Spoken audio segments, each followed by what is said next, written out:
Bespoke radio for the masses. Headline edition, July 8, 1947. The Army Air Forces has announced that a flying disc has been found and is now in the possession. All right, everybody, welcome. Fade to Black. For some reason, show intro's not playing tonight, so we are just going to jump straight into it. Feels a little strange for me not to hear the music and not to jump in. Plus, while that was doing, I forgot to take off my shoe because I was trying to fix the video clip. And that was talk about a cold intro. That's a real cold intro. All right. Welcome, everybody. This is Fade to Black, Thursday nights, January 23rd, 2025. I am your host, Jimmy Church. Let's do this, man. Yeah, what a strange opening to the show. Strange opening. Can Jimmy do this? Yeah, man. Yeah. I don't freak out anymore. I just don't do it. I don't. I forgot to take off my shoe. My desk is arranged. And leading up to all of this tonight, Sarah and I just spent the last 30 minutes working with her computer. She's not in her normal studio. And she's in another house like she always is. She's always traveling. And but her she didn't bring her normal camera with her, right? So she's using the laptop. Well, okay. Now the laptop has decided to do auto exposure, auto light settings. And we couldn't turn it off. Now, that's beside the point, but we spent a half hour working on that, didn't get it resolved. So tonight you get to see Sarah change complexion. That's going to be a lot of fun. So we're telling you that in advance so you don't put it up in the chat. Sarah's going light and dark and light and dark. Why? Well, now you know. Okay. And so leading up to all of that and then coming into the show, videos aren't playing. And it's just like, what is going on? And hopefully, yeah, right. But it's a dry cold. Is everything intro worked for me? I think, no. Okay. So, anyway, I guess you guys can hear me because you're saying, that stuff. Anyway, so back to the show. And yeah, after all of that, and then it comes into this, and I've got no show intro. Yeah, well, you know what? You just got to roll into it. And you can help support everything that we do here. Get yourself a Fade to Black t-shirt. Simple enough to do. We have 2 shirts, 2 ways to get them. The links are below. Okay. Game Changer membership, order a t-shirt. Everything's autographed. Everything includes shipping. If you get yourself a Game Changer or anything, I've been throwing gifts in all the packages lately. Great week this week on Fade to Black. Whitley Strieber Monday, Craig Campabasso Tuesday. Last night we had fires here in Southern California again, so Lionel Friedberg has been rescheduled. But tonight it's Sarah Breskman Cosme.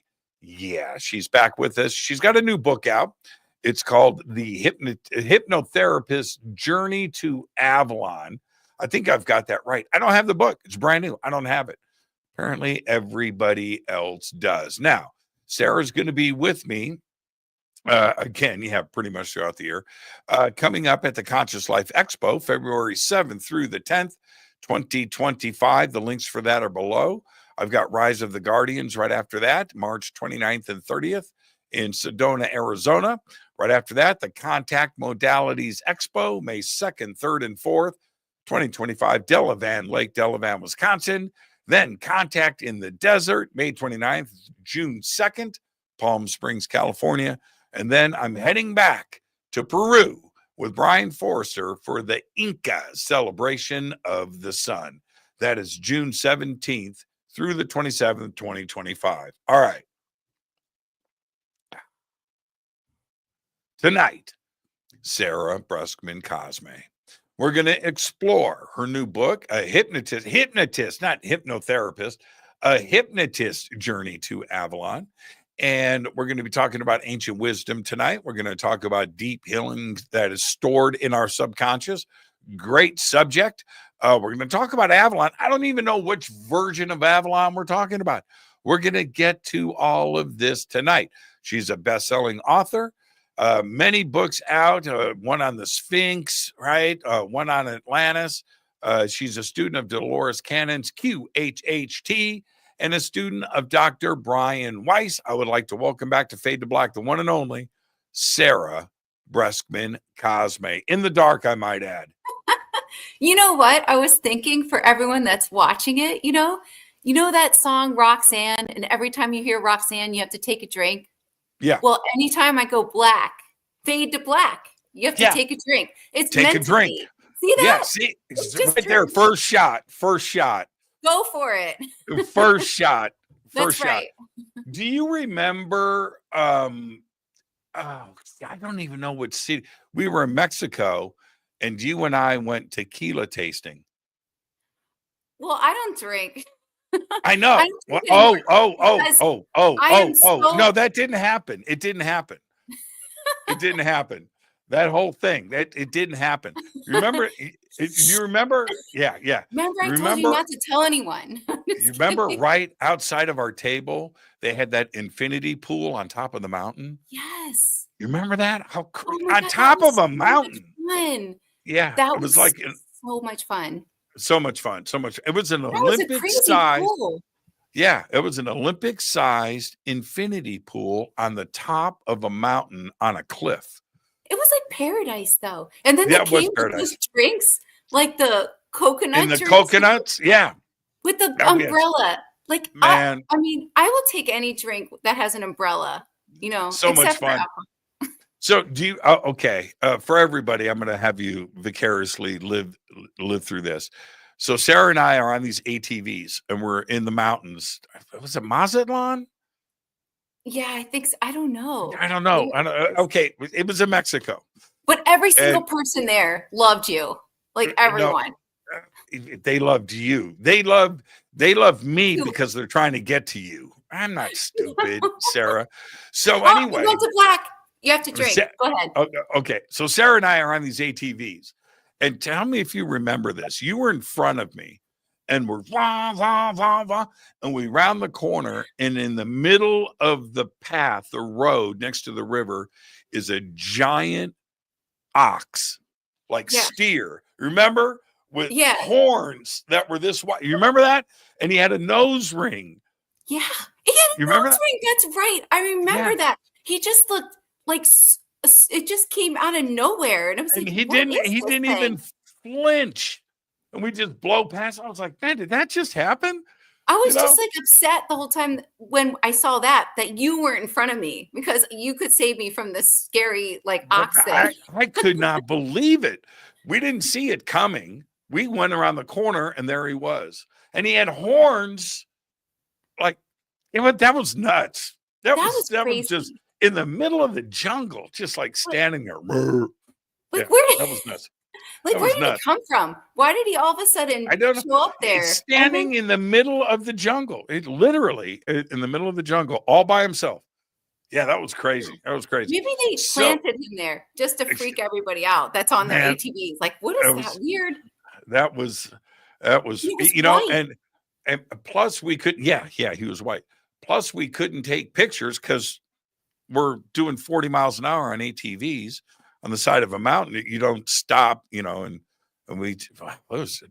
So it's just a story now. And the fish was this big. Yeah. It's going to get bigger every year. Yeah. This ox is going to be twice its size. The ox had wings. Yeah. He had wings. He was the size of a house. Pierced too. Yeah. His ears were pierced. So I want to throw this out there really quick. You just got back. Now, if I'm going into a zone you're not comfortable with, you and I are best friends, so you can say whatever you want and stop me. So if I'm going into a zone, Sarah, right? Just stop me.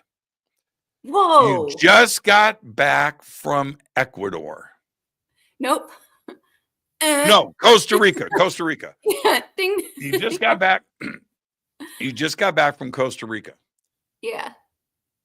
What were you doing down there?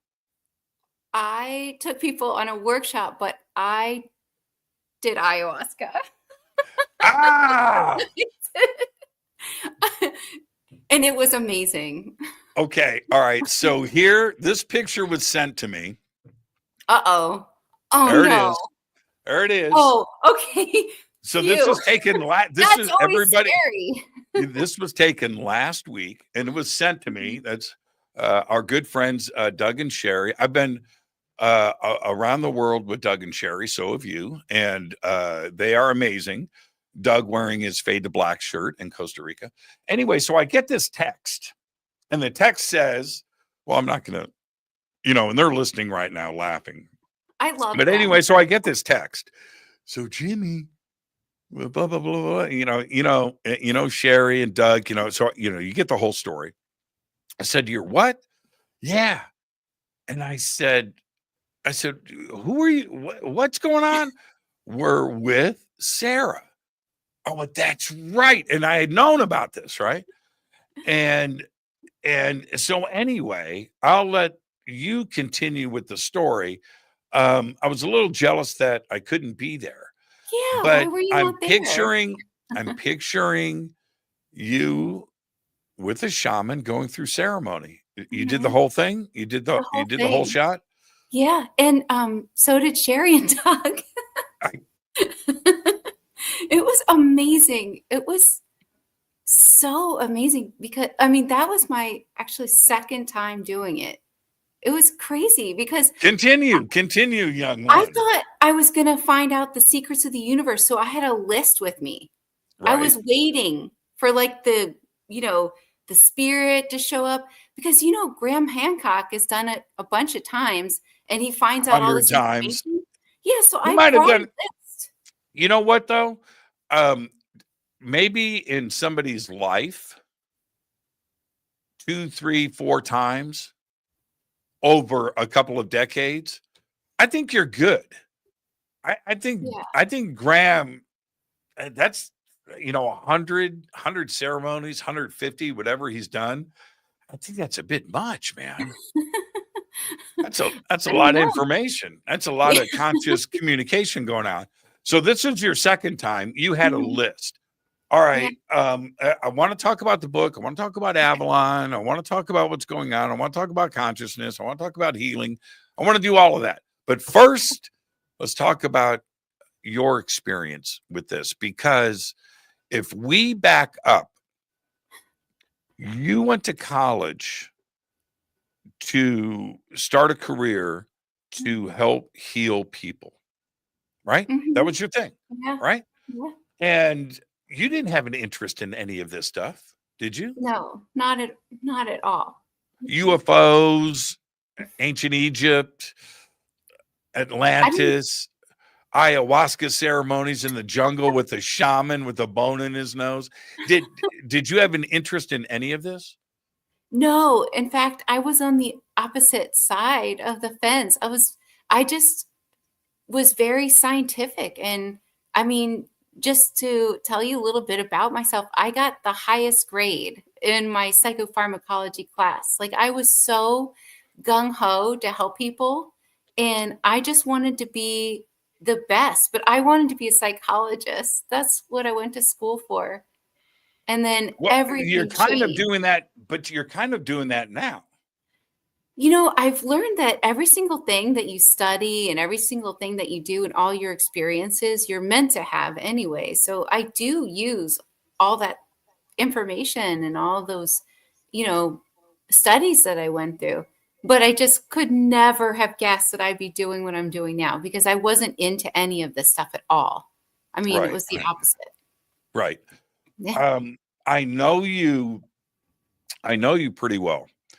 And I've always, you and I are, we have a lot of respect for each. I'm assuming you respect me as much as I respect you, but I have, but let me say this really quick. Let me get the fanboy side out of the, I have to say it this way.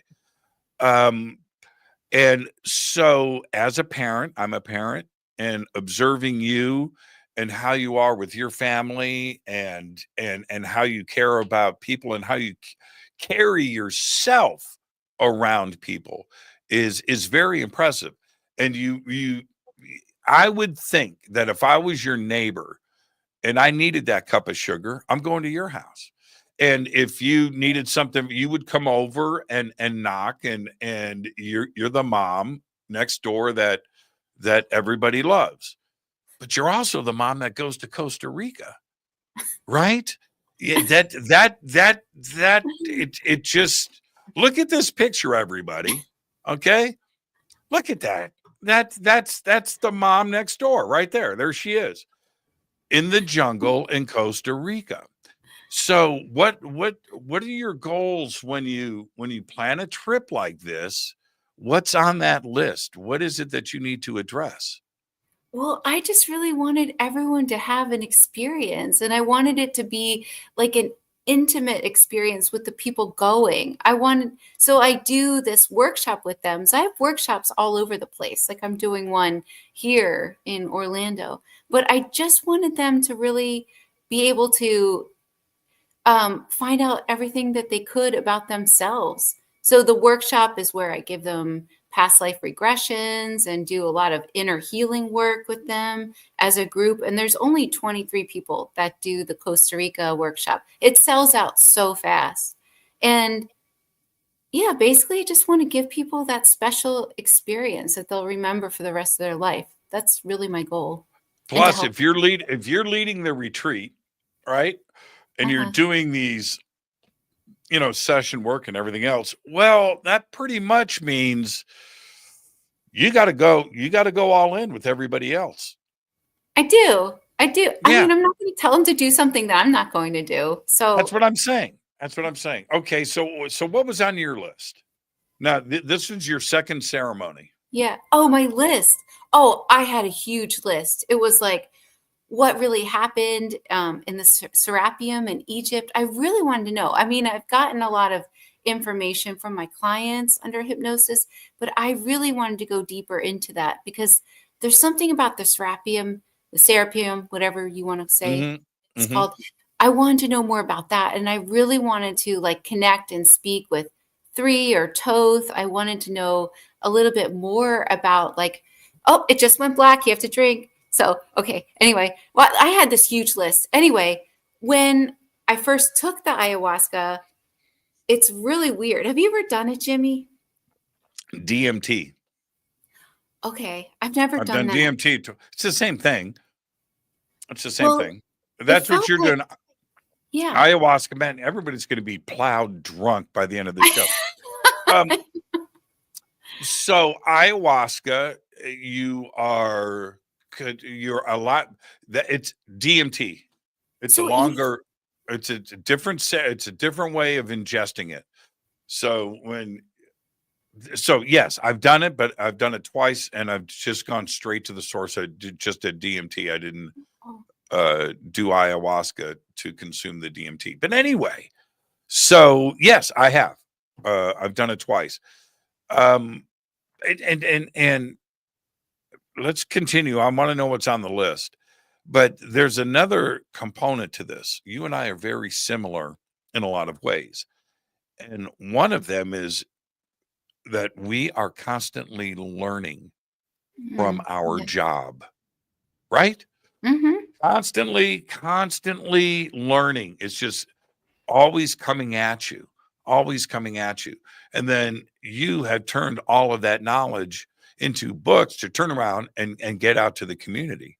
And now, are you going to do the same thing with these retreats? Turn them into books? That would be interesting. Yes. Yeah, do you think? I totally could because they are really fascinating. And the stuff that comes from the people. Yeah. So Serapeum, what else? Oh my gosh. I mean, it was a huge list. It was like, I really wanted to know more about the different blood types and eye colors, because I have learned a lot about how different eye color and different blood types mean certain things. And like how, like when your freckles are arranged in a certain design, how that means something. So I wanted to go deeper into that. I had a huge, like my list was so big. And then when I first drank the ayahuasca, I thought, oh my gosh, I made a mistake because, I don't drink anymore. I don't do any drugs or anything except for this. And I felt it coming up into my body, and then I could feel it come into my mind. And then all of a sudden I felt that spirit there. It was like the spirit was there. And I thought, oh my God, what did I do? Like, was I stupid or something for doing this? And then, so when the spirit showed up, I talked to it and I said, oh, good, you're here because I have a ton of questions. And I was like, I have a list. I'm going to, can I go all over the list and you just answer the questions? And then the spirit goes, shh, we're not answering. Yeah. It said, we're not answering any of your questions. We're only going to talk about you. What? And so it was like a life review. Like they told me everything, like every single thing that I was doing basically wrong or things I could do differently. And I could even see myself from a third person and see like how sometimes when people are talking to me, I hunch my shoulders over, or like how I interact with other people. And they showed me so many different things about my life. Oh, it went dark. It's a drink. And anyway, so then at the end, towards the end of the night, I was like, can I just ask like a few questions? And they just said no. And then at one point I said, okay, I don't even really want to know anymore. Like I need a break. Oh, you tried some reverse psychology. Yeah, but Nice. It didn't work.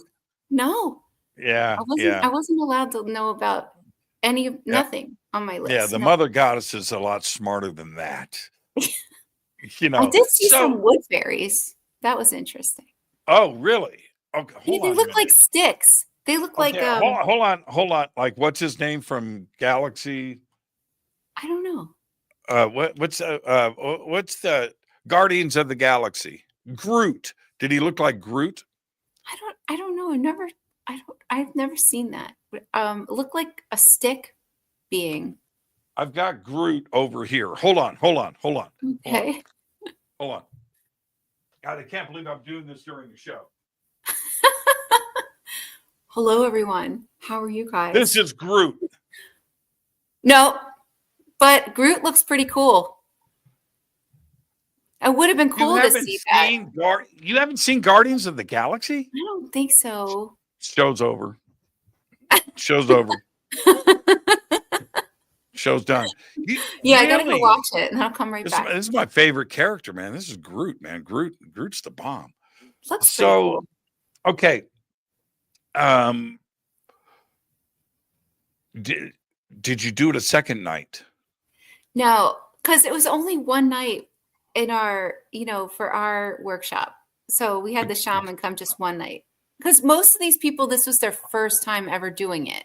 Check out who's in the chat. Oh, hi, Sherry. Everybody, that's Sherry right there. This is Sherry. She's in the chat. Is Doug in the chat too? I just happened to see that. Doug's like, no, Sherry, I'm not going in the chat. Yeah.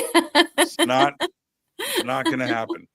Sherry's the coolest. She's the coolest. Okay, really cool. So one ceremony, one night.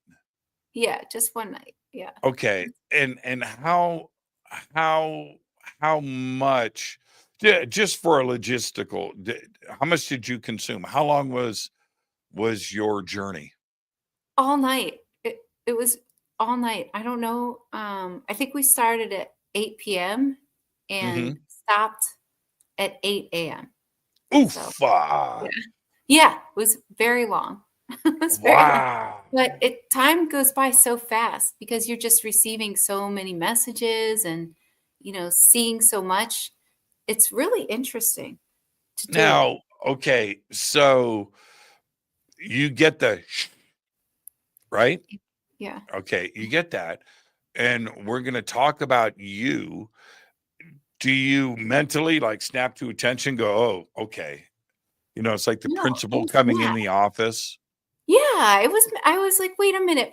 And then I even told him, I heard Graham Hancock gets all his answers. Like, how come this has to be about me? And they didn't answer any questions that weren't about me or my relationships or like things about my life. when it came to me. It was like a life review, really. Okay, well, let's start right there. Do you have total recall of everything? Most of it. I mean, Okay. well, Okay. So where do they start? oh, they started. Okay, I'll tell you. They started. This is how it started. So when I asked and they said shh, then they all started laughing because there were other, like, I guess my spirit guides came in and they just started laughing amongst each other. And then their biggest joke was that they said, I don't I don't celebrate myself enough.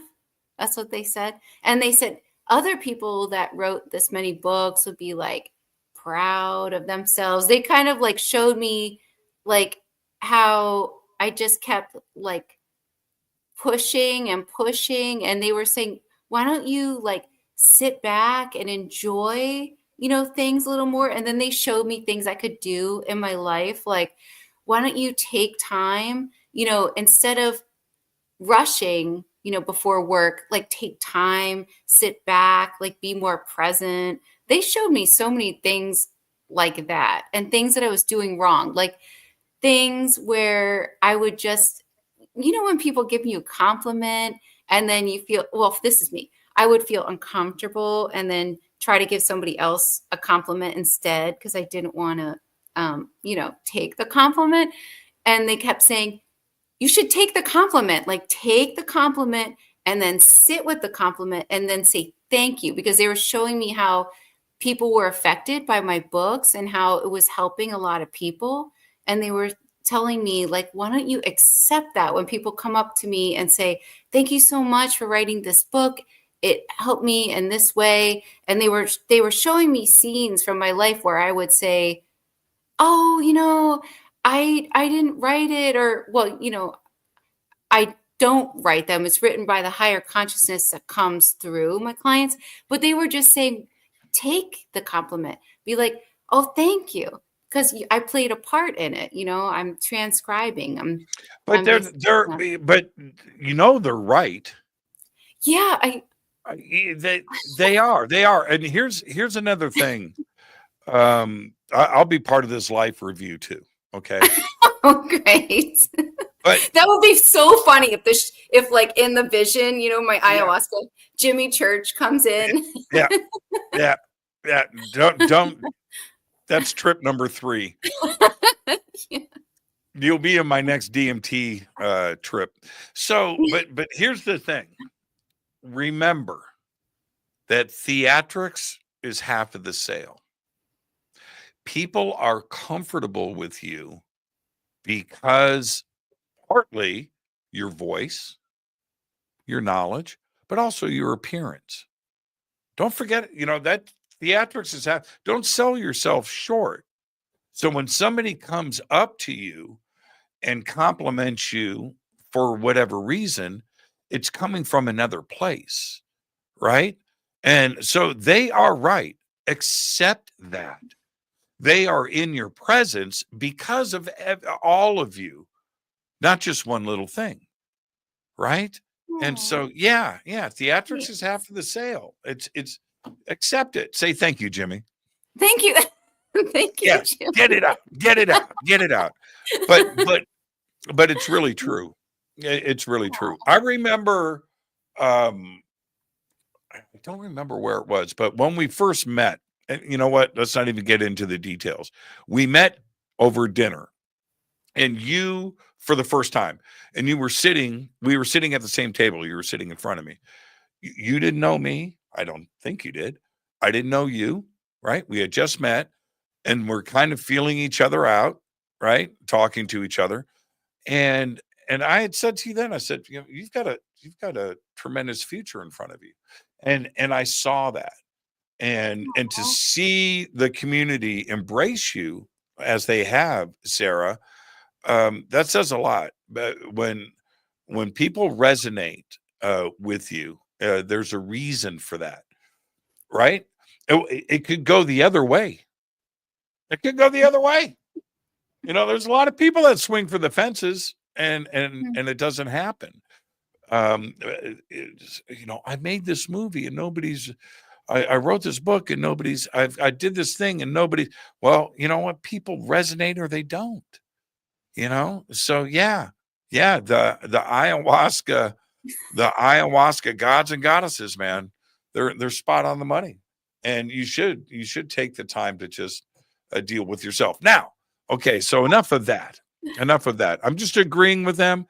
Do you feel that when you got back from Costa Rica, that you weren't going to ignore what you learned on the trip and actually address the issues that were presented?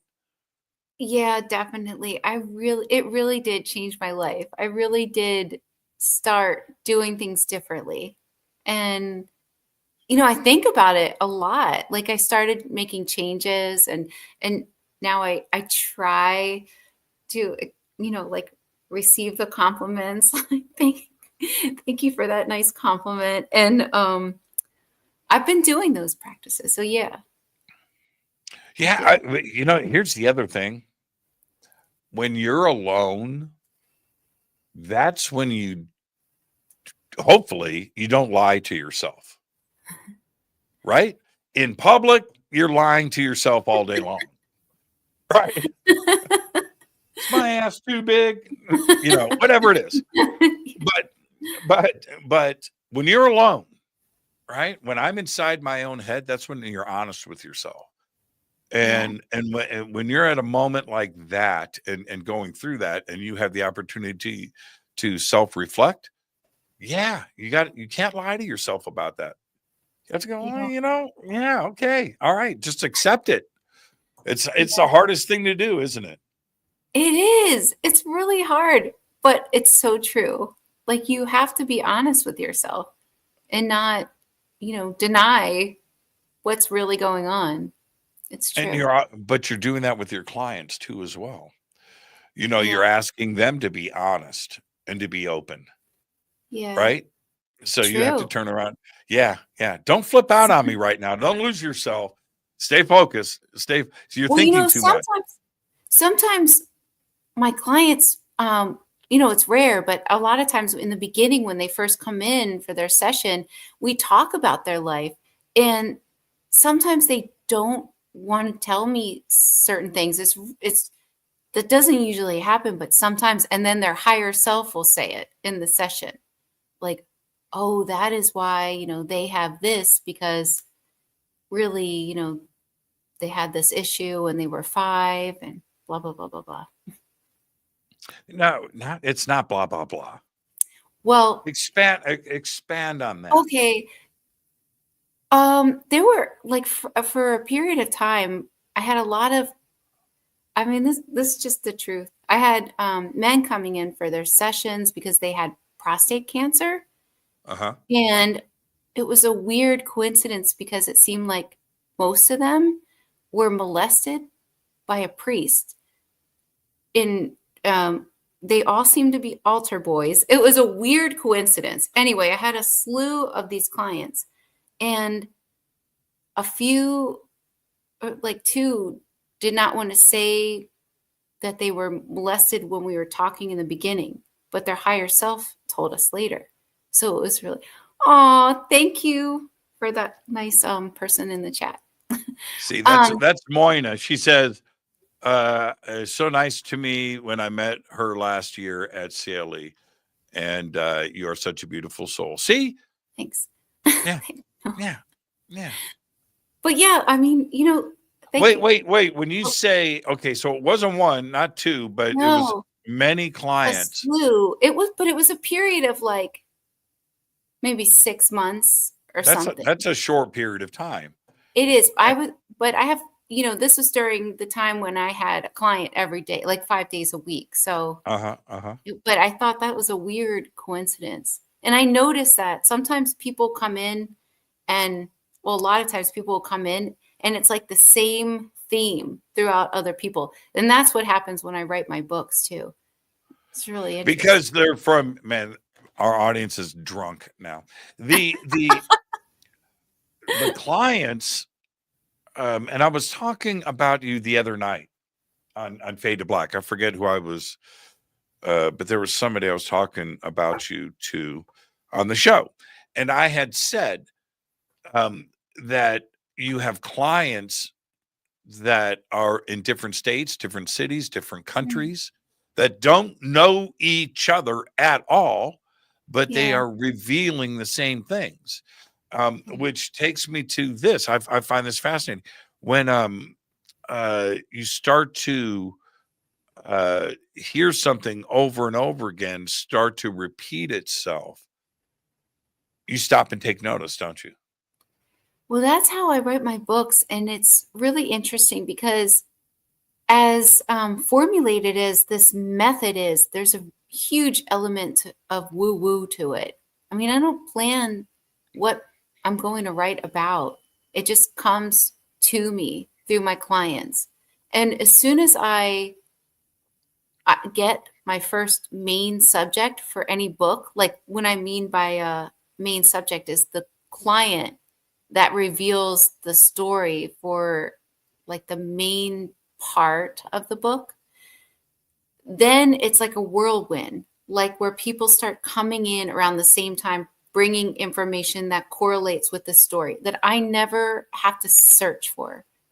It's a really weird, interesting phenomenon, but it's almost like it's very orchestrated. I mean, it is very orchestrated to get this information out at a certain time. And if you notice, the themes of the books that come out at the certain time it's information that people are starting to receive in other places, in a sense. So like this information that just came out through my new book, A Hypnotist Journey to Avalon, there are people that are starting to talk a lot more about the Knights Templar, about Avalon, about, these type of ancient truths that people haven't really been talking about before. And all of a sudden, all this information is resurfacing. And the reason is it's resurfacing through the subconscious memories. And it's interesting because there are layers of when this information comes out. It's just like when all of a sudden someone invents something and someone all the way across the world invents that same thing too. It's very similar to that. It's like knowledge comes out in certain layers and you don't get all of it at once.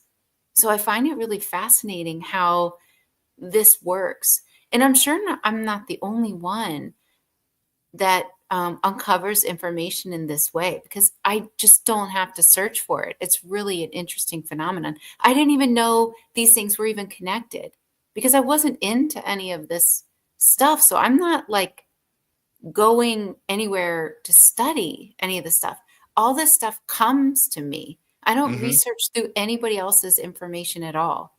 And I don't even know. Now through an ayahuasca ceremony, and of course your career, do you start to see the similarities, the way consciousness is just a part of our lives, right? Where now the ideas of woo and another dimension in an ayahuasca ceremony is exactly the same as the consciousness surfacing on these subjects at the same time too as well.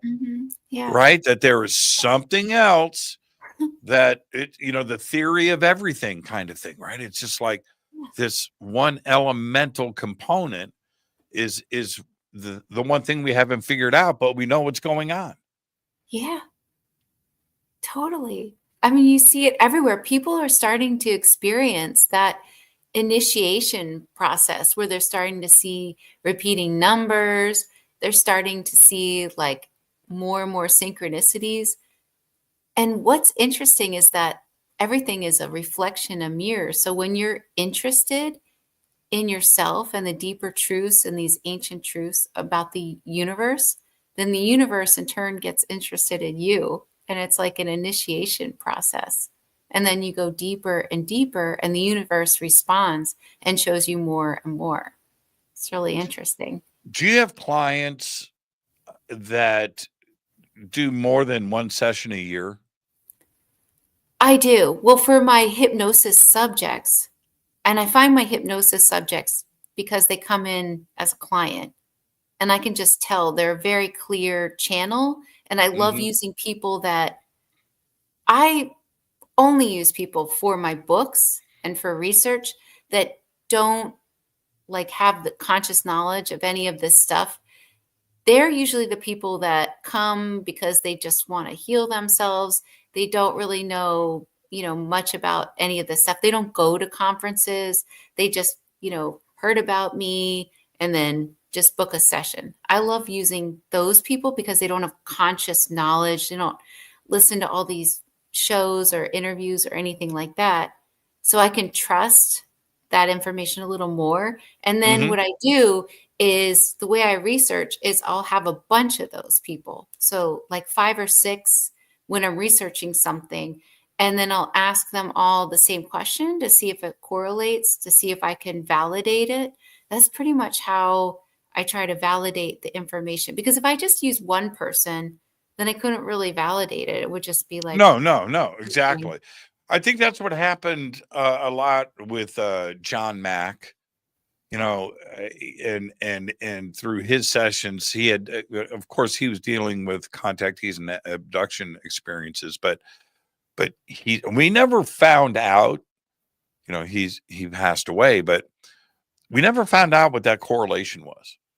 But there was something for a Harvard trained, right, medical professional, professor, tenured at Harvard, to suddenly go into the direction that something was observed by him, right? Where he was seeing it over and over again. We went, oh, but we never found out what that was. But you need to do that, don't you, as a therapist? And once you get the correlation, then you're going down the right road. Well, I really feel communicated with. I mean, I feel like there's a higher level presence that's pushing me into this direction, that's revealing things at a certain time because they know that they can use me to get it into, people's hands, or the people that are searching for this information will just happen to stumble upon me, and read some of this information. And it's like a match between the person searching and the information that's being uncovered.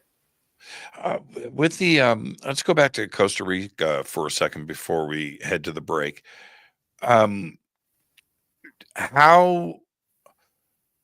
many were there for self-exploration, and how many were there just for the experience? That's fair enough, right? Just to check it out.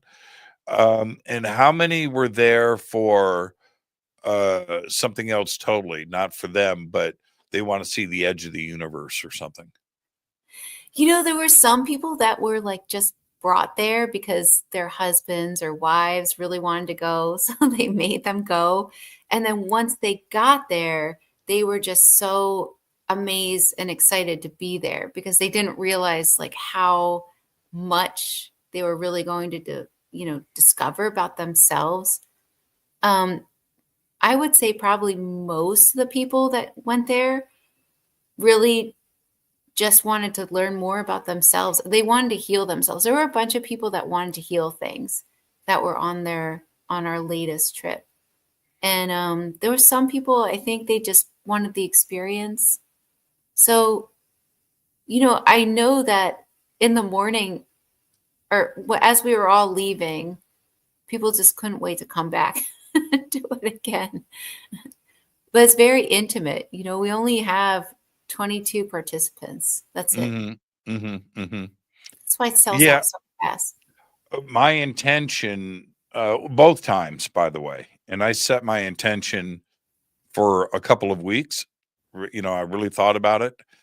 And, but my intention, which was interesting, was just show me what you want me to tell the world about this. Okay. And there wasn't I didn't have any daddy issues to work out. There was, you know what I mean? Yeah. There was none of that stuff. And Lord knows I'm not perfect, and I'm not going to fix it in a single DMT session, nor do I care. I'm too old. I just like the way I am. I'm just a cranky old man. So, but anyway, so that was my intention that I set, and it was bizarre because my guide shows up over my left shoulder. I never turned around and looked, by the way. She just talked to me. Right. And hold on. What do you think she looked like? I don't know.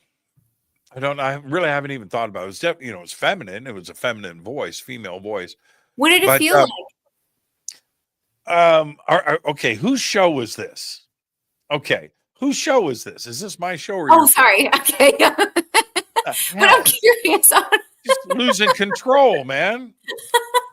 And I took the bait too. I was like, oh, I don't know. Hold on.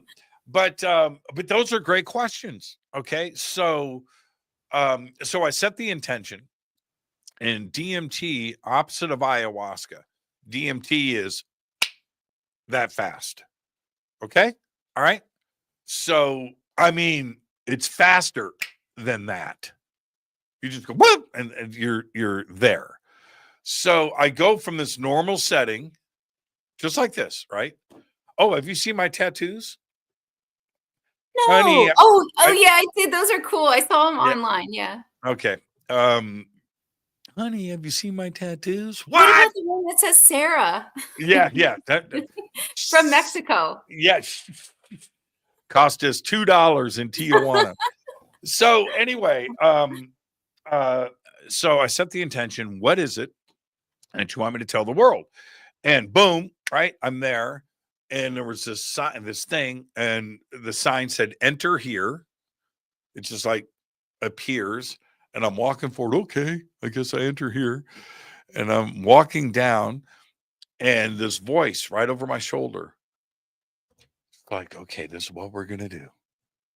It's like, okay, and I'm walking.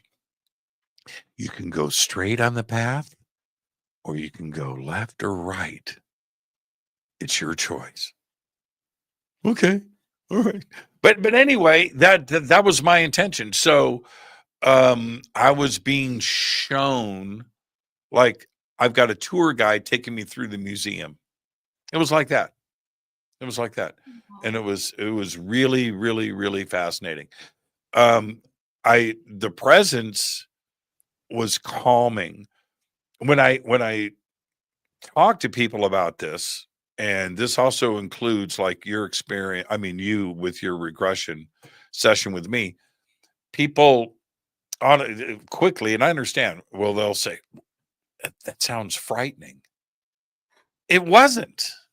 It's the opposite of that, isn't it? It's a very relaxed situation, isn't it? Yeah, it feels like that same state when you wake up in the morning and you can still remember your dream, and it feels like you're totally awake. Like if you could imagine someone sitting right next to you in the morning when you're waking up and you can still remember your dream, you could tell that person your dream, and you could go deeper into so many different things. So that's what it feels like. And you can find out anything that way. That's how I get all my information. It's amazing. You can explore things. You can develop technology. You can find out about your past lives. Does your family have secrets from you now? They don't, do they? Well, yeah, I hypnotize my family. I know. Right? They got no secret. Come clean, Johnny. Okay, all right. That's they wild. Want sessions. Like they'll be like, Mommy, I have a test tomorrow. Can you hypnotize me? And then, one of my other, like my kids will be like, can you hypnotize me? I want to do better, and blah, blah, blah. Seriously? Well, yeah. Well, my son used to wear glasses, and I gave him a session when he was 11. He had really bad eyesight at 11. His glasses were breaking. So I hypnotized him and gave him a session, and then he was able to heal his eyes. So he hasn't worn glasses since. He's 17 now, and that was when he was 11. His eyes healed in a week. Remember So Sarah's getting ready to, this was off camera, and Sarah and I are talking, and we're getting ready to do the session. And I turn to Sarah and I go, can you make me bark like a dog? She goes, I was so nervous. She goes, yes. I was like, oh, no. It was just so fun because that's the way people think, right? Because you're letting your guard down. All the trust goes into you. That's a pretty enormous responsibility, young lady, isn't it? Well, you can't force somebody to do something against their will. So you can't make someone bark like a dog if they don't want to on some level. If it's in their, the core of their being to not want that, they wouldn't. They would just, a part of them knows what's happening and they give their permission to do that. That's what's happening in stage hypnosis. Stage hypnosis is really fun. I love doing something like that.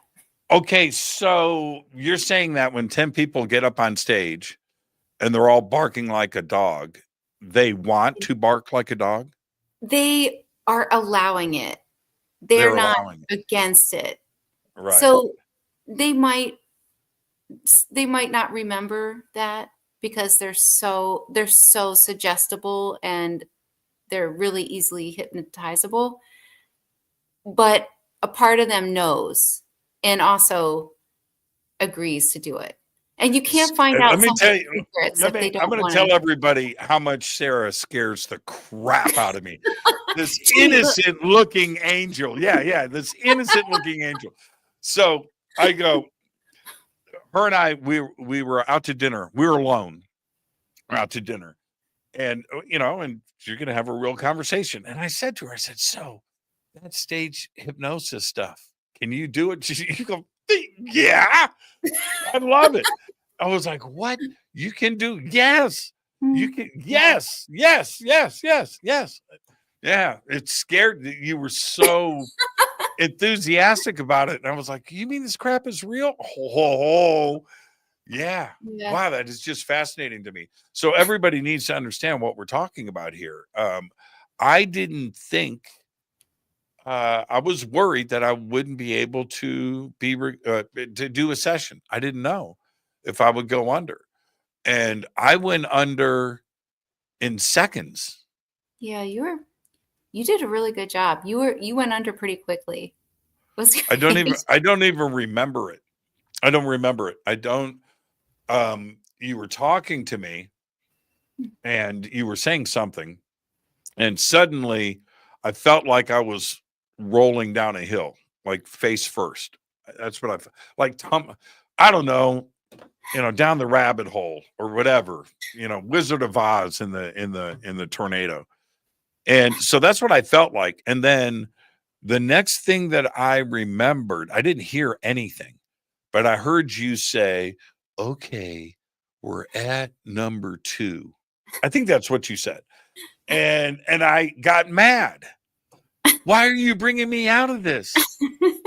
That's what I was thinking. And then I never heard anything after that. I don't remember anything. That's how quickly I went under. Yeah. That was fascinating. Do you have trouble with some people? No. Is it the technique or is it your voice? It's just really easy. I mean, anybody can be hypnotized.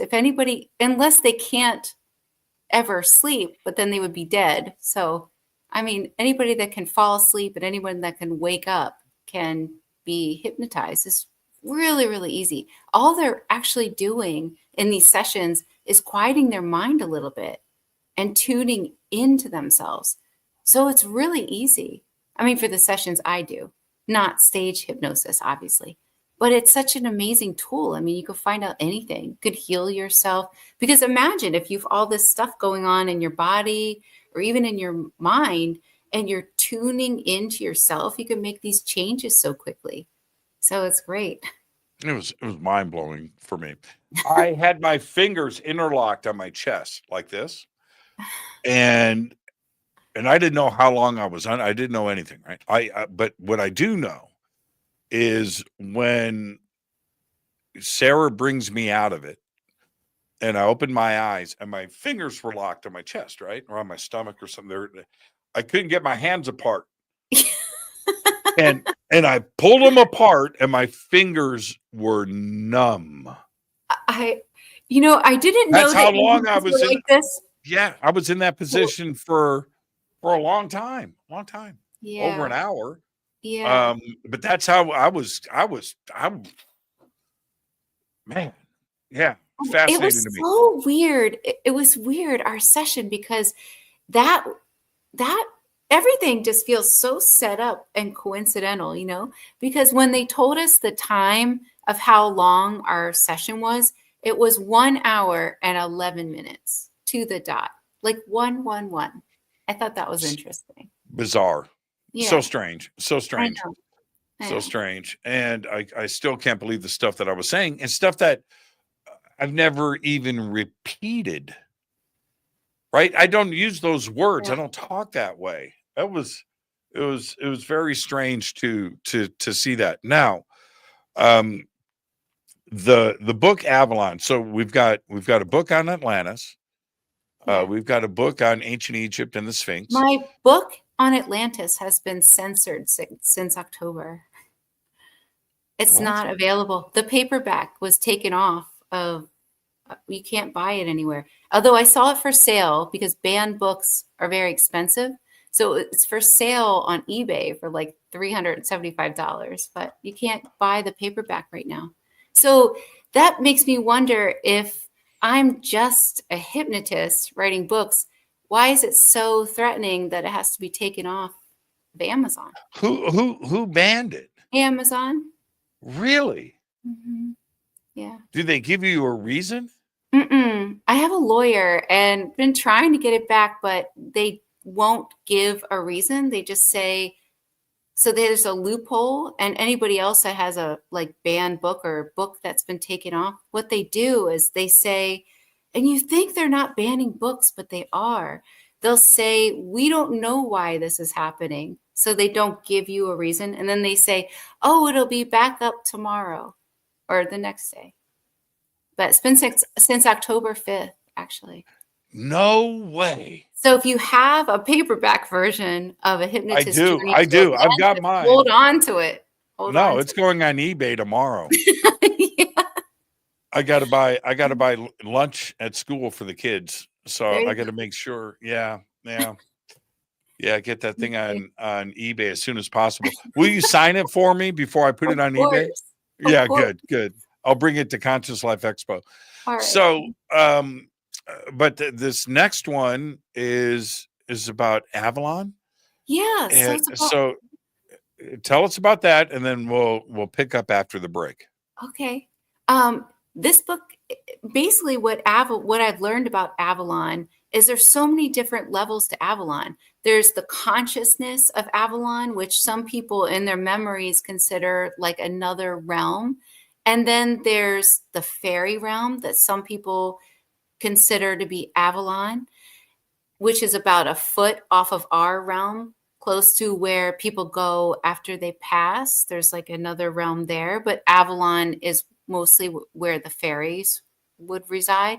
And then there's another version of Avalon that people talk about, which is in the UK. And so the place in the UK was where a lot of survivors from Atlantis brought some of their technology, scrolls, and information and hid it in Avalon. And that's where some of the Knights Templar were connected with this group, and that helped transport some of the artifacts that came from Atlantis. This place that's in the UK was really fascinating because there were these women that did a lot of these ceremonies and hid some of this information. And what was really interesting was they had this place in the UK that was just completely shrouded by mists. But when the land masses would raise a little bit, you could traverse to this island, which was kind of like between Ireland and Scotland. So you would consider it kind of both. And it was like in the middle of those two places. And they would do all these ceremonies. And what was really, really interesting is it's really thanks to Avalon that we even have some of this information. And thanks to the Knights Templar too, that worked with some of these people. So there's just so much. How big was the island? It didn't seem to be that big. And actually, according to people's subconscious memories, it's no longer shrouded with mists anymore. So anybody could go, but people don't know the history of this place. And they don't know how sacred and how special it is. There's also very special crystals still hidden in the ground there. So it's really an interesting place. I'd like to go. So there's a lot of candidates. There's a lot of areas for candidates for this. This is very, very interesting. So you're saying it wasn't very big, but it was in between Ireland and Scotland. Mm-hmm. Mm-hmm. Wow. Very, very. And the island was called Avalon? They called it Avalon. In people's subconscious memories, that's what they call it. So that's what they considered it to be. And it was a place that you could actually go to when the water would recede. You would be able to traverse to this island. You could walk to it.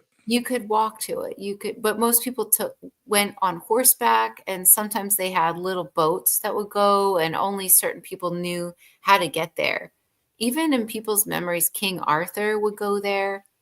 When they were there, the ceremonies were really interesting that the women would do. And it had to be women that were doing these ceremonies. It was really interesting things that they would do. Okay. Hold on. That'll be my first question after the break. Okay. Women's ceremonies. Okay. All right. I got it. Our guest tonight, Sarah Breskman Cosme. Her new book is out, Hypnotist, Journey to Avalon. And we're going to take a short break. I am your host, Jimmy Church. We'll be right back with Sarah after this short break. Stay with us. We'll be right back.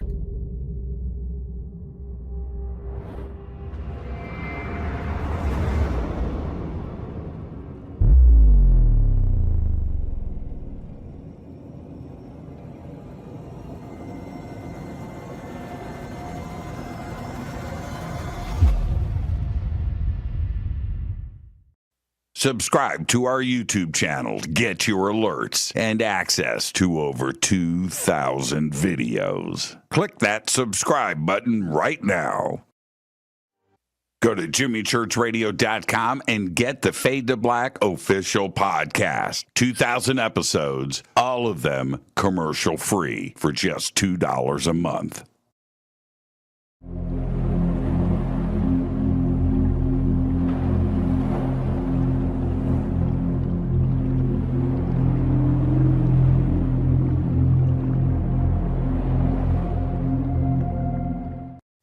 Watch Into the Vortex on Gaia TV. It's Fade to Black for the screen. Simple to do. Go to Gaia.com, search Jimmy Church, or click on the link below. Follow Fade to Black on Twitter at JChurchRadio. Get all of the show updates every single day. It's now called X, but who cares?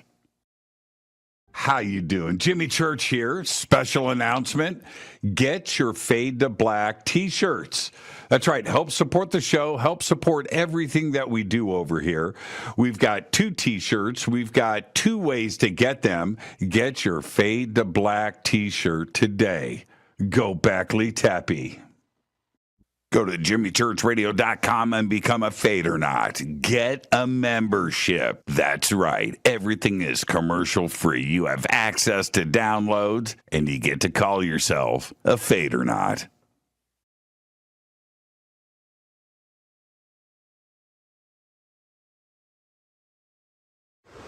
Today we're headed to Bolivia, Tiwanaku, Peru, and of course, Pumapunku. Brian, exciting.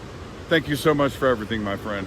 Always an honor. Right behind us is the sacred river of the Inca that goes past Machu Picchu. So we're going to be driving up to its source at 15,000 feet above sea level and then down to Lake Titicaca. So today we hit 15,000 feet. Yes.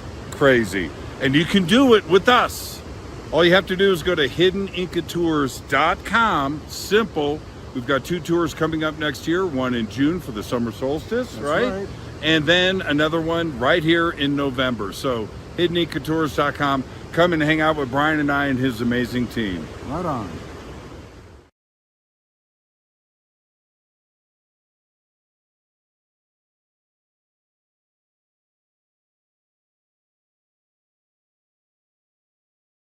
River Moon Coffee, makers of the Fade to Black blend. Truly the best coffee on planet Earth. Just visit rivermoonwellness.com or their Amazon store. It's all simple to do. You can check out the Fade to Black blend, the Game Changer blend, or any of their Black Moon Wellness products. It's the only coffee I drink.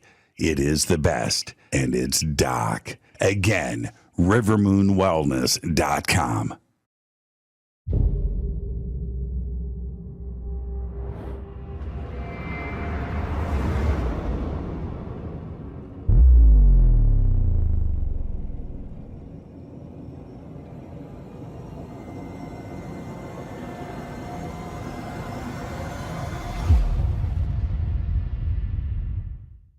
All right. Welcome back, Fade to Black. I am your host, Jimmy Church. Tonight, Sarah Breskman Cosme. That's right. She is with us.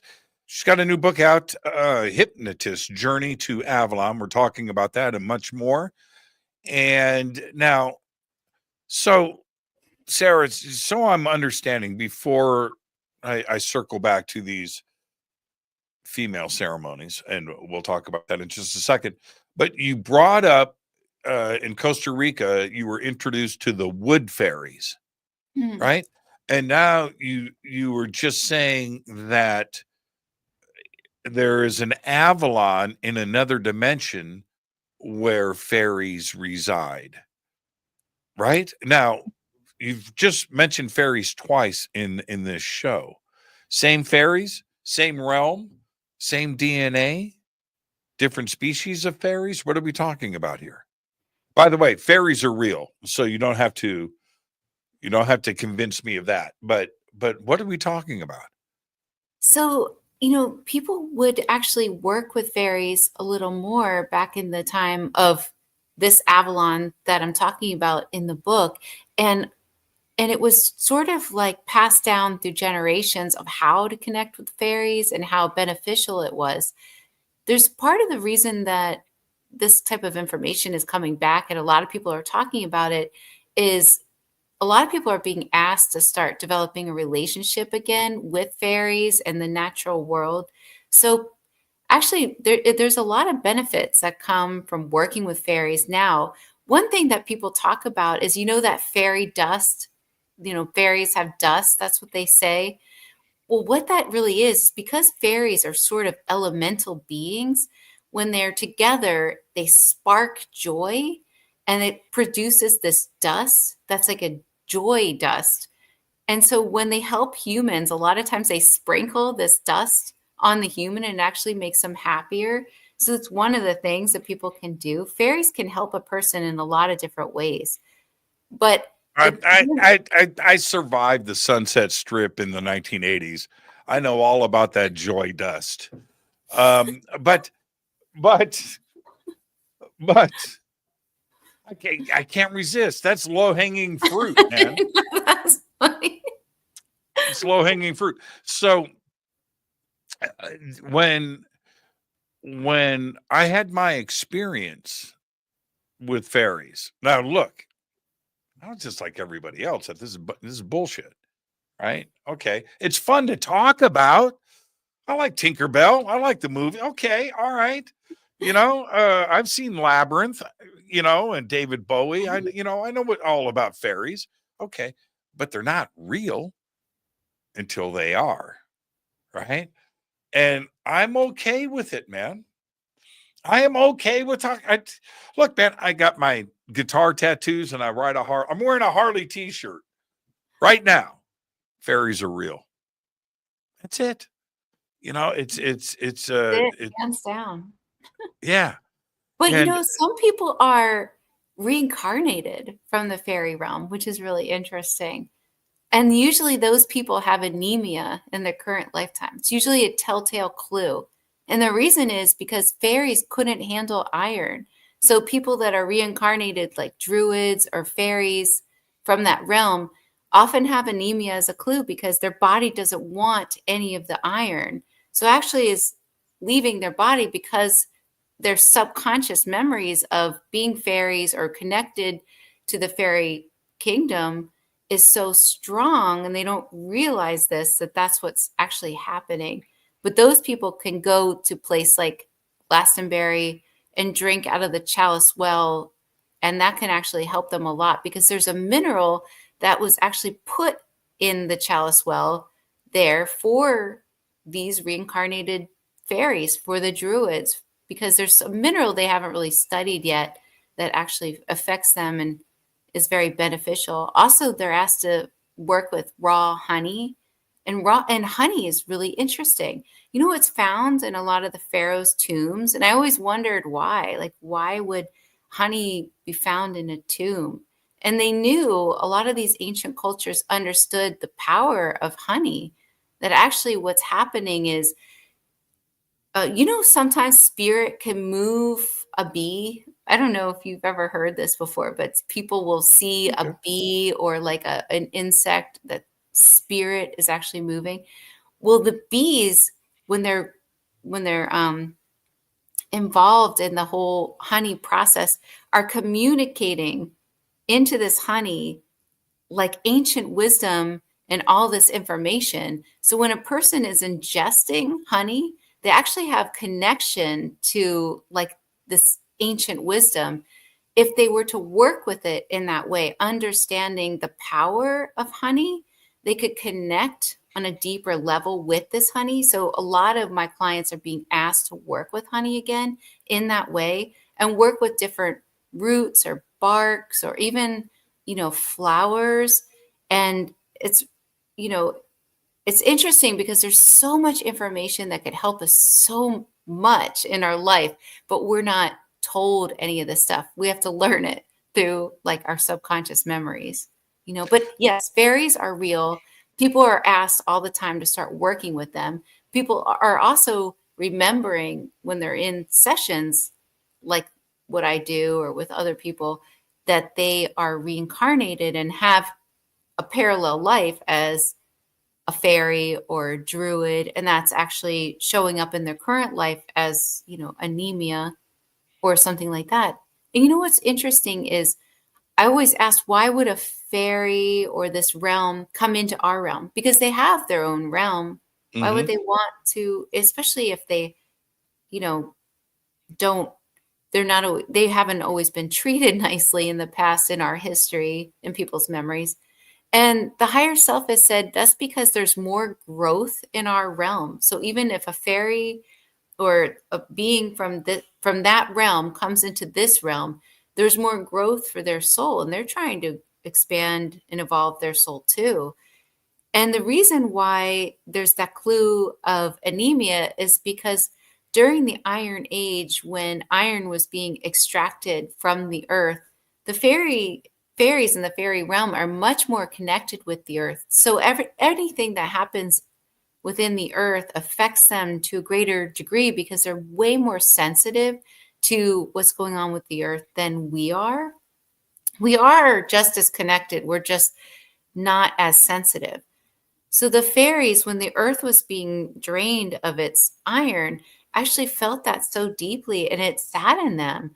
And a lot of them got sick here. So it's one of the reasons why people do have anemia, because it acts as a clue or a marker, something that they could investigate in their life and try to just tell them they're safe, they don't need this clue, and they could work with honey. Did you find out what they look like? The fairies or the ones Yes. I saw? Yeah. Yeah, some people describe them. It's interesting in people's memories or the subconscious memories of fairies when you speak with them. I thought they were like more extraterrestrial beings, but they're they don't consider themselves extraterrestrial. They consider themselves very ancient because they've never changed their shape or form, very ancient and birthed from the earth. A lot of them consider themselves to be birthed from the inner earth. And there are like worlds in the inner earth dimensions that are really interesting. But do they look like Tinkerbell? You know, They look the like wings and the people. little thing. Yeah, more like people. This person, Wings. well, hold on. We'll circle back to that. I had a friend that came up to me with their cell phone, and I'm sitting there and they go, Jimmy, check out this picture I just took of this fairy. And I was like, man, stop with this. And hands me the phone, and I look, and it's Tinkerbell in like a bubble that you blow, right? It's like a glass thing. And it's Tinkerbell, man, standing there with wings and arms out, right? Hair, blonde, by the way. And I'm like, wait, it was over there next to that tree. And I'm looking, I see the tree, and I'm looking, and I'm like, holy, what? So you know what I did for 2 days? I ran around that tree with my cell phone. Yeah. I didn't get any pictures. But yeah, it was There's great. a reason why it looks like they, there's a reason why people draw these pictures, or why they, they used to hide a lot of information in myth and in these, children's stories. And a lot of it is actually true. That's how they hid information back in the day, was they would just tell stories to keep that information alive, or in a myth, or a work of fiction. I know how crazy this sounds. I know. I realize that. I do. I realize that. If somebody's tuning into this, right, and they're bouncing around and they're just coming in and they're catching this part of the show, they're having a WTF moment. What? But I don't have any answers. Sure seem to be real. Even when I was working on the book with the Cherokee, Native American Cherokee man that came through my client when she was under hypnosis, they talked about always knowing about fairies and even having like a relationship. They had the fairy realm was one of the realms that told them that something was going to happen with their tribe before the Trail of Tears. And they were actually given the choice to go into the earth and go into another realm where some tribes actually did go.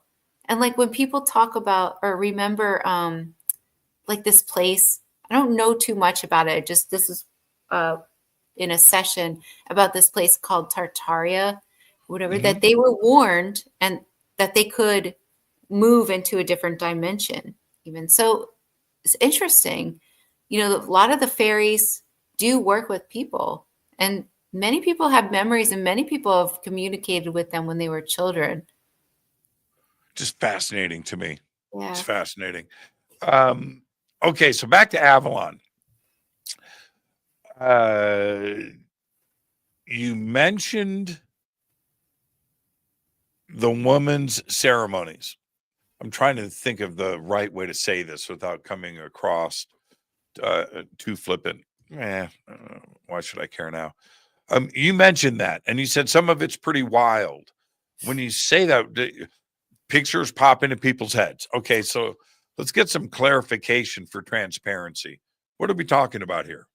Well, there's a lot of stuff that was a little wild to find out about, which I probably shouldn't say on here. But some of the stuff I could say is that it was very interesting. You know how if you look at all the cultures that still have their dances, a lot of these cultures, the women would put their bare feet on the earth, and you could see, like in Polynesia, they still do this.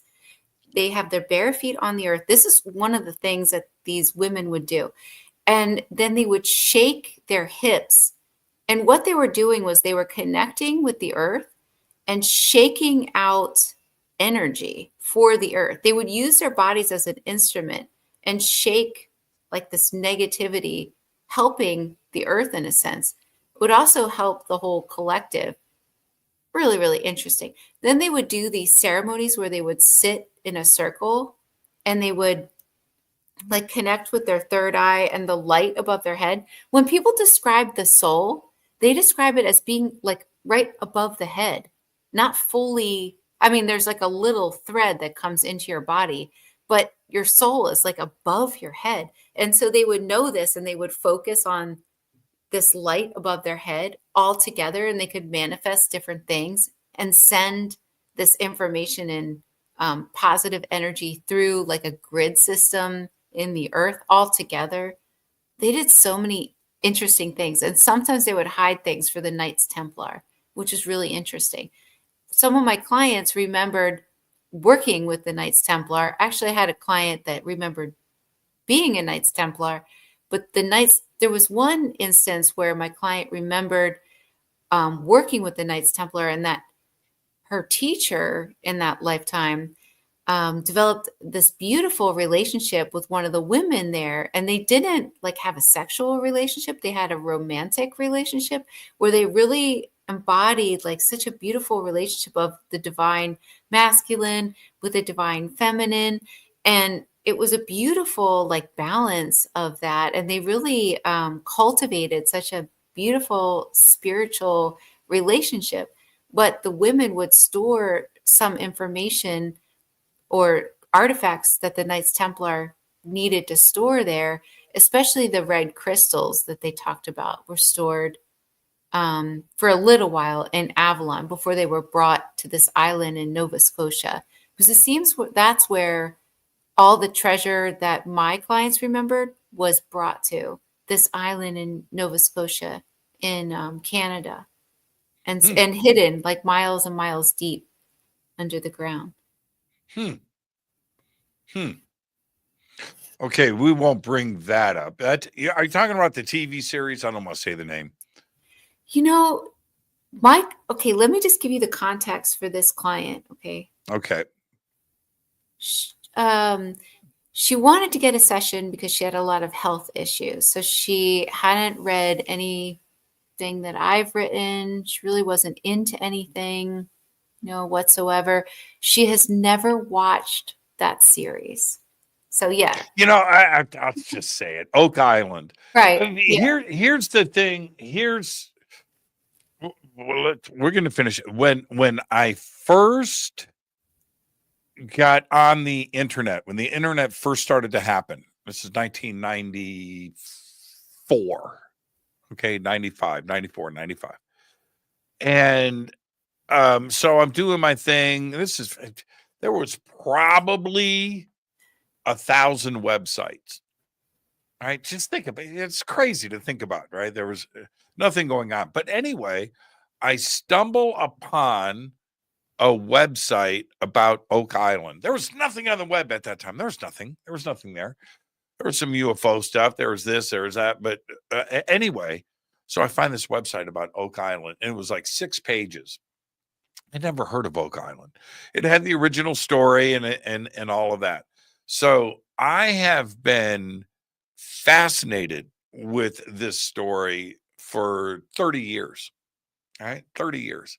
And I've done all the research, the TV series and all that's all new stuff. But I have really been into this for a very, very, very long time. I brought it up to friends of mine, Sarah. They had never heard of it. Have you guys heard about this place, Oak Island? So anyway,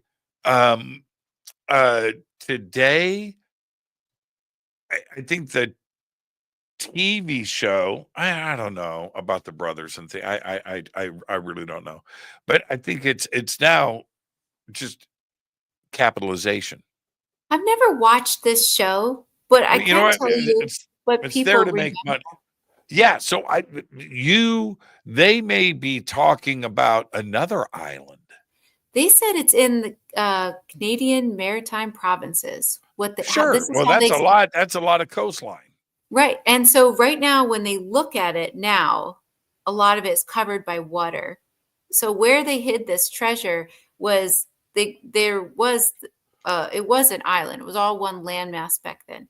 And so this is probably around the 1600s. I actually know this client was so clear. So I even got her name. She was so extremely clear. I could find out anything, like the details of where she lived was just astounding. So they were working for the Knights Templar. The Knights Templar approached them because they were seamen. They had a crew. What they were doing normally was transporting goods. And so the Knights Templar approached them and said, "Hey, can you transport these artifacts for us?" This was after getting to know them for a while. They needed to gain their trust. So they said, "Can you transport these artifacts?" And she remembers she was a man in that past lifetime named Jules, Jules Hernandez, just a regular person. She remembers in that lifetime that her crew would transport the artifacts. They lived in this place. She remembered its name to be Catalina, but there's actually a Catalina, or the Isle of Catalina near Spain is where they were working with the Knights Templars, and the Templars were training them with a bunch of different things. They would transport these artifacts to this island in Nova Scotia, and they had these pulley systems, and they built the way they hid the treasure was they were in boxes that were similar to the Serapeum, like really heavy boxes that look like sarcophagus, but they put all this treasure, and the most valuable treasure was the red crystals, very valuable, but these books that were transcribed into Old English that were of an alien language. And when she looked, she never read the information, she just glanced at it, but in her memories, there were things like symbols. It would have like a picture of a tree and a symbol. And then she saw that it was like information about like our history. There's so much in these books. And the books were like bound with like a leather. And there was like a braid and some special crystals in it. And when the treasure is found, that will be the most valuable treasure because it will explain everything that's been hidden from us. This is according to people's memories. When they were hiding this treasure, they would put some clues. So they would take off some of their buttons and put them around. They left like a couple pieces of their ship. They left some musket gun pellets from their guns. They left a lot of things that would lead people to know that there was something there, but they wouldn't know. And so the treasure is set up in a way where it's in layers. So when someone finds a treasure, I don't know if anyone's found the first layer. I really don't know. I haven't watched that show, but there's layers of treasure. So the real treasure is miles and miles deep underneath the first layer. So when you find the show, okay. So the myth, the original story, which has been handed down, it's like the game of telephone. You know what I mean? It's been so watered down by now. But that there were these different levels of stuff, and at this level, and then right? Okay. All right. Putting that aside, the show hasn't found a thing. Oh. Hasn't found layer one. No, if they found layer one, there was it would be the biggest news in the history of the world. You might as well have brought Jesus back on the cross. It would be that big, right? It would be that big of a story. They haven't found anything. They haven't found anything on that island. Nothing. And anything that they have found, any little, it's been planted. Of course. Well, I don't think it's on an island anymore. I think it's Well, probably that's okay. So let's go back to your point. I don't want to rag on the show, but they haven't found anything. Anything. I watched too many seasons of that. So anyway, but maybe I like what you had said earlier, that one of your clients, or maybe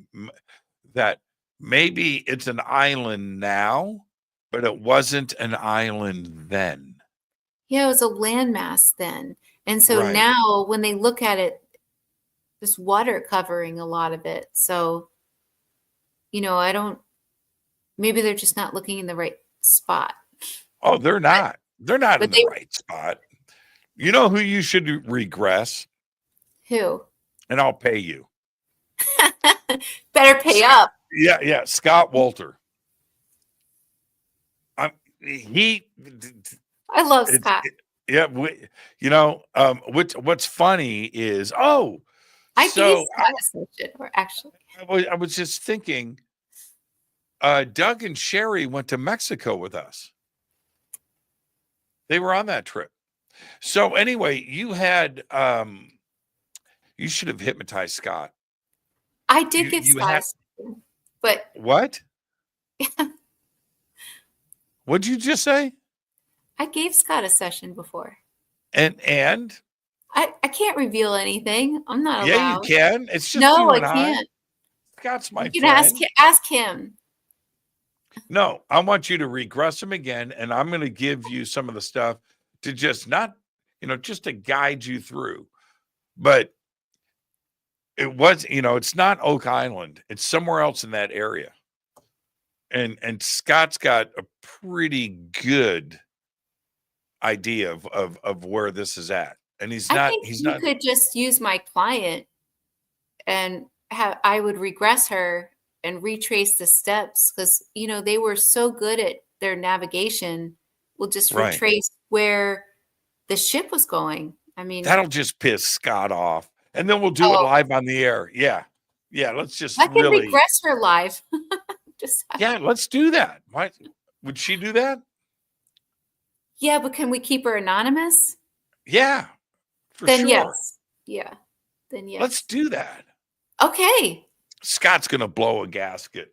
And so is everybody else, including the producers of that TV show. Well, I would love to watch all that. Yeah. Why don't we do? Yeah. Let's do it. Let's find it. Let's get that set up. Well, the TV show is going to milk this for as many seasons as they can. Right? If they found the treasure of the Knights Templar, right? The Holy Grail, the writings of Shakespeare, whatever's supposed to be down there, right? The Holy Grail people remember down there. With King Solomon's stuff. It was in this crate, or people remember it being transported in this crate that had a candelabra of King Solomon's. He had it for a little while, apparently. So what? The Ark of the Covenant? No, the Holy Grail. The Holy Grail. Yeah, people consider it's really interesting, because it seems like every civilization has to have an artifact that's never destroyed, that could help somebody rebuild a civilization. So the Holy Grail is one of those artifacts that seems to have survived from so many places. When my clients try to find its origin, they can't even find its origin. It doesn't come from here, is what they've noticed, because they try to trace it back. They can see it coming, they can see it in Atlantis. They can see it before Atlantis, but they can't figure out the origin. The origin isn't from here. So that artifact has come and it survived so many cataclysms. But then when the Templars secured this artifact, this cup of life, the Holy Grail, they transported it with, in people's memories, with the people transporting it, because it was so sacred. But people could feel the energy of this Holy Grail, and they remember that they used it in a different way, that what they would do was they would sit in like a circle formation, and people would pass this cup of, they called it the cup of life, Holy Grail. And it didn't give them everlasting life, but it allowed them to realize they had everlasting life on the other side. Because as they would each drink of the spirit, there was nothing in the cup, they remember, and would drink of the spirit with each They other. were acting like they were drinking? Yeah, they were acting like they were drinking, but there wasn't anything in the cup. It would be the Right. It was spirit. the ceremony of this. Ceremony. Yeah. Right. And then they Right. remember what would happen was it would all of a sudden energetically connect all of them. And then it was almost like the flower of life grid system would like start to appear. And they felt like they could even see this Holy Grail kind of melting before their eyes. And then they were transported to the other side, kind of like my ayahuasca. No, I'm just kidding. No, but for real though, that's what people remember in their memories, that it would connect them in a certain way and it would just kind of transform their consciousness. Then they would realize that they were always eternal. So it didn't give them everlasting life. They were just aware that they had everlasting life, like everybody really does, because nothing could ever harm your soul. That's just a lie. You know, everyone has everlasting life on the other side. Here's the crazy part. King Solomon, I'm not a biblical scholar. I just play one on TV. I'm not a biblical scholar. But King Solomon and his temple and what went on there is one of the most written about subjects in the Old Testament. All right? It is. King Solomon's there, man. We never really know who the real pharaoh is that they're talking about. We assume it's Ramses II, but it's not talked about in there, you know, at the time of Moses and all of that. But King Solomon is. You would think now we know where Jerusalem is today. We know where these temple areas are in the Temple Mount. We know that, but there's nothing left of King Solomon's temple, the one that's talked about in the Bible. The Ark of the Covenant that was kept there is not there. We don't have that today. The other references that we simply do not have that. And then we have the more modern parts of the story about the Knights Templar arriving in Jerusalem, right? And the Crusades and what went on there. Okay, we understand all of that. God's army. We know that. And the stories that we have that are part of the historical record, the Knights Templar going down and grabbing all the stuff that they can from the tunnels and the hidden areas underneath King Solomon's temple. We have none of that stuff today. Plenty of historical record there, but no, we have none of it. Where is it? Where is it? Is it in Bill Gates' living room? Maybe, right? You know, I don't know. Did it make its way to Scotland and then, or to Spain and then over here to North America? Possibly, but nothing has ever surfaced. Not one little, nothing. And it's all there in the historical record. It's very strange to me. It's really You interesting. know, do you think that the suppression of this knowledge, which I don't think it's going to stay suppressed forever, but that it's just too dangerous? You said it yourself. Every civilization has that one thing that can rebuild, right? Mm-hmm. Is this stuff too powerful to be exposed? I think so. I mean, some of the stuff is so powerful that even if you, well, like for instance, the red crystals, apparently we can't even handle the power of the red crystals. That's why they're hidden away. They have to stay hidden away.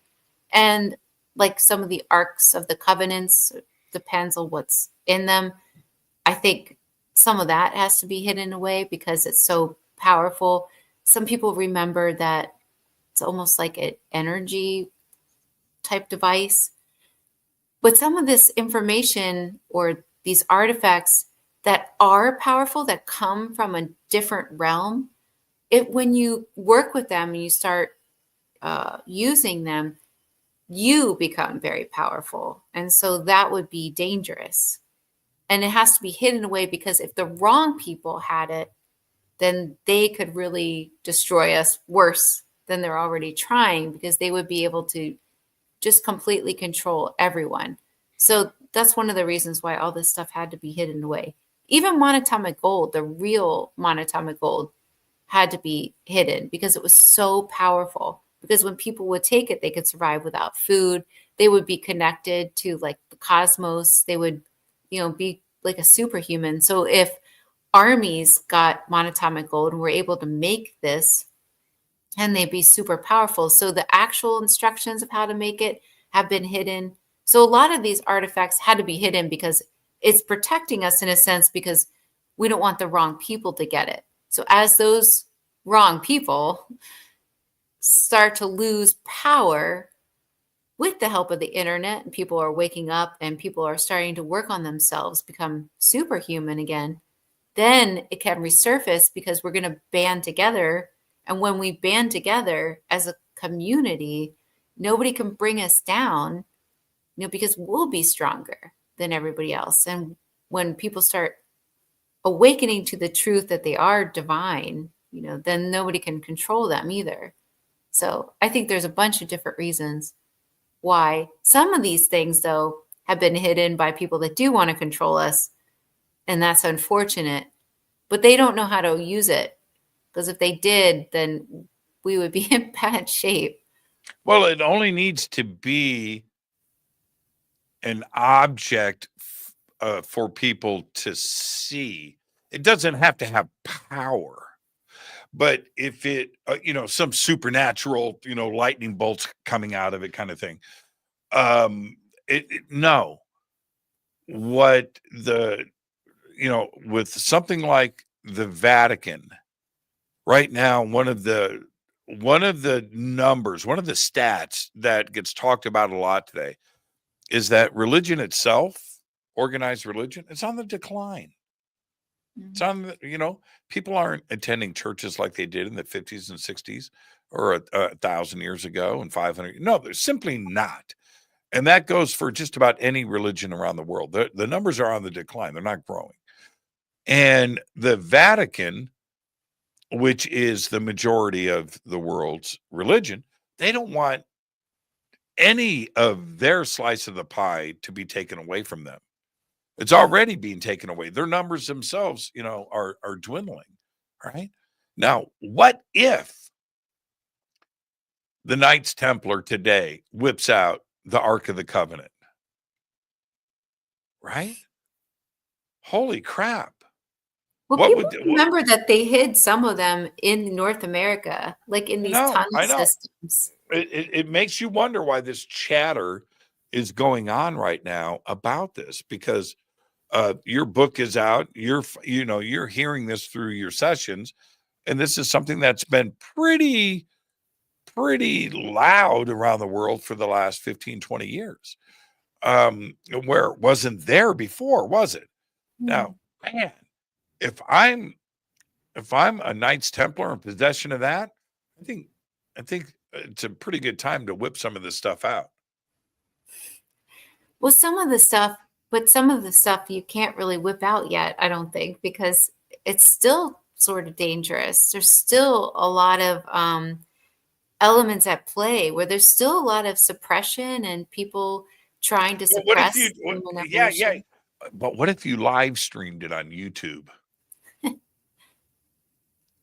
Right? Okay, we're here. We're live streaming right now. And okay, here we go. Okay, so right here, Ark of the Covenant. What do you think? And yeah. They may stop the stream, but it'll get seen. Yep. It's a different world. You could control and suppress this information 30 years ago, 40 years ago, 50 years ago. before the internet, and you controlled books, you controlled magazines, you controlled TV. It's not that kind of party now today, is it? Well, they're controlling one of my books. Yeah, that's nuts. That saddens me. It's all right. I'm just going to redo it and put a different cover on it. Pretend there's nothing to see here. Yeah, why not? Well, I'm also going to change some words that I think probably drew their attention. Just put me down as the author. Okay. All right. I mean, you keep the money. Just read. Hey, that'll be even worse. It'll get banned right away. He's like, oh no, Jimmy Church. Yeah, you got a point there. See? So now with the Knights Templar, have you, as you collect all of this information, you turn around and you do your own research. What are you finding out about the order, and what have you learned? So it was really fascinating because it seems like they were working for this royal family at one point, but this royal family had this like druid or wizard that was working with them that taught this royal family all kinds of information. And they also taught the Knights Templar that were there this information. And that's one of the reasons why the Knights Templar were such a spiritual group, is because they had access to this information from this wizard or this like druidic, whatever you want to call it, person. And so that's one of the reasons why they started to develop all these different practices. The Knights Templar had really interesting practices that they were teaching people in their memories. I mean, stuff about how to open themselves up to be more of a receiver to like their higher self. I mean, they would do things like stand in the water with their bare feet to have the sun go down and the moon come up, hitting the back of them with their feet in the water. And that would open themselves up to be able to receive messages. They would also do these practices where they would do these breathing techniques.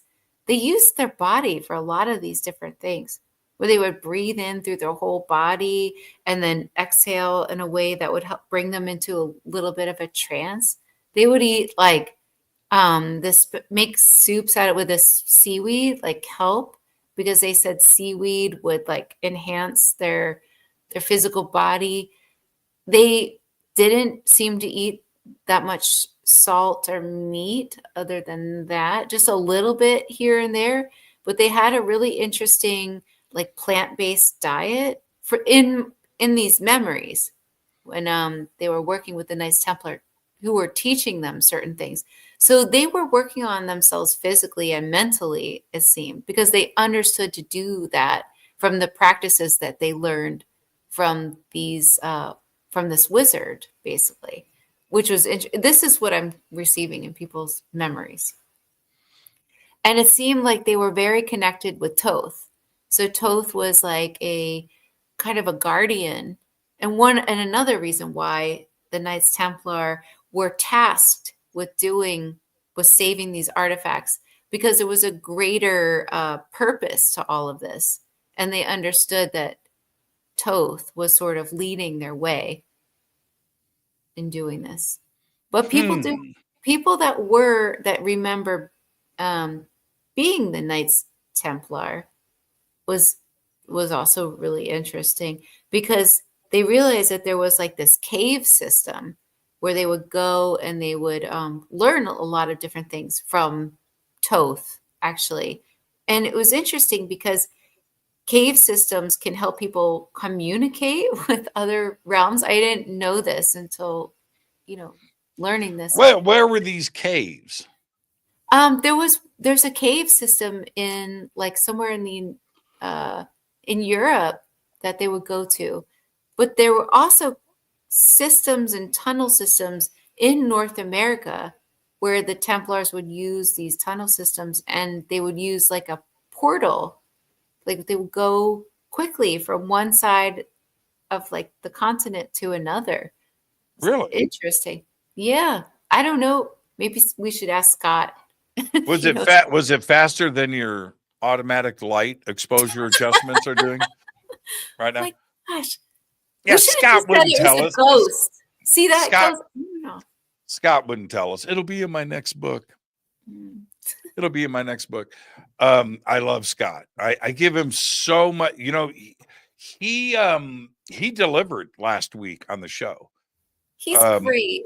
Yeah, he delivered. He delivered. It's so many. I've done so many shows with him now. It's countless. But anyway, and events and everything else. Where Jimmy, I can't really reveal this right now or reveal it later. And I'm just like rolling my eyes. You know, how many times does the audience have to hear this? So anyway, he tells me a couple of weeks ago, maybe 3 weeks ago, I have some new documents, man. I'm like, dude, talk to the hand, right? And I said, send me the documents. Okay. All right. And he did. And we revealed them last week on the show, and it was amazing. It was an amazing show. Scott knows a lot. He does. Yeah. He does. It's my job to do my best to get it out of him. Because I want to know. I know the audience wants to know, but you know, I truly want to know. Now, I'm going to see you in 2 weeks. Conscious Life Expo. You're doing a few presentations. What are you going to be talking about? I'm going to be sharing a lot of this ancient information that came through the sessions. I'm going to be sharing practical tips that they've taught me. And I'm going to let people listen to some clips of people under hypnosis describing certain things. Basically, to be about Avalon, Atlantis, and things that I've learned through working on this book, my latest book. And then I'm going to be teaching a workshop on how to tap into the quantum field using self-hypnosis. Really? Yeah. How do you, okay. How does self-hypnosis work? Well, you know, Who's bringing you out of it? Do you have to have somebody there? No. You can do it by yourself. I'm going to show people how to do it by themselves. So they want to explore, you know, realms. They can just do that. And there's going to be a lot of exploration in that class, in the workshop. That makes me nervous. Well, we haven't heard from Jimmy. My volunteer. We haven't heard from Jimmy in 3 weeks. Well, he took that self-hypnosis class. I'm sitting in my living room, you know. The best thing that ever happened to me was there was that show called Get Out. Have you seen it? Where this woman drinks out of a mug and she has like a spoon and she hits the mug. Oh my God. That was the best thing ever, because then I could mess with people. So I would just get a mug and just like hit it. Right. Right. So just in 2 minutes before we have to wrap, how does it work? Is it a form of meditation? So sort of, yeah, but it's more like hypnosis, like self-hypnosis, like putting yourself into that nice, beautiful trance, really, into the theta state. So then you're just deeply relaxed and you can explore and find out things. It's awesome. It'll be really helpful for people that are searching for information or just wanting to heal themselves. But do you have to have a timer? I mean, how the heck do you come out of it? It is literally like that state when you're waking up in the mornings. You're very but what if you don't wake up? What if What if you wake up 8 hours later and you missed your dentist appointment? Well, then set an alarm, because then you might fall asleep. The only thing that would happen is you fall asleep and then you wake up. That was the last thing I said. That was the last thing I said. What's the worst that could happen? Nothing. Just fall asleep. 3.5 years later. Yeah, that's right. Well, Sarah, I thought you were my volunteer. You were going to sit in the front row. So it's going to be great. I would love to do that. Everybody, Conscious Life Expo. The links are below. Conscious Life Expo. You can see everything that Sarah's doing. And if you want to meet Sarah, come find me. I'll introduce you to Sarah. and be sure to give her a really cool compliment and make her blush. Okay. Great. Sarah, thank you so much. Where can everybody chase you down? You could go to my website, theholistichuhypnotist.com. That's simple. Sarah, safe travels. I'll see you in 2 weeks. We get to break bread and hang out. Keep doing what you're doing. Thank you so much. Bye. Thank you. Sarah Breskman Cosme, everybody. Her links are below. And again, the consciouslifeexpo.com. The links are below. There's a full schedule there. All of the presenters. You can see where Sarah's doing her stuff and also the post-conference as well. Everything is right there. All right. So today is my Friday. I realize it's your Thursday. It's my Friday. All right. So I want everybody to have a great, safe, fun, and amazing weekend. I'll see you right back here on Monday. But for now, all I've got is go backly tapping. Fade to Black is produced by Hilton J. Palm, Renee Newman,